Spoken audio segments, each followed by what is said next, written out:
अस्सलाम वालेकुम। आज हम लोग शेक बनाएंगे मेलों का, खरबूजे का। ये मेरे पास आधा खरबूजा है और खरबूजा ठंडा है, मैंने इसको काट कर फ्रिज में रख दिया था।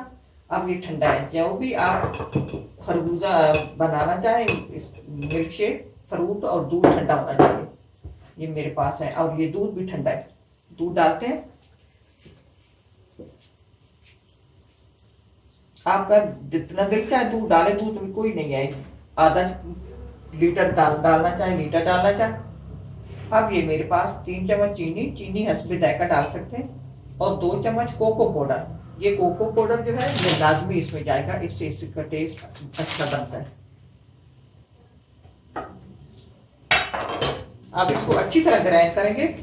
मैं ग्राइंड कर लेती हूँ, फिर मिलते हैं। अब इसको मैंने ग्राइंड कर लिया है। अब इसमें बर्फ डालकर फिर ग्राइंड करेंगे। जब बर्फ डालकर ग्राइंड करेंगे, इसका जो लुक है वो बहुत अच्छी आ जाती है। जब बर्फ रगड़ खाती है ना जग के साथ, तो जायका अच्छा बन जाता है। अब ये इसको मैंने तैयार कर लिया। बहुत लजीज बनता है, ट्राई करना। अल्लाह करे आपको पसंद आए। अल्लाह हाफिज।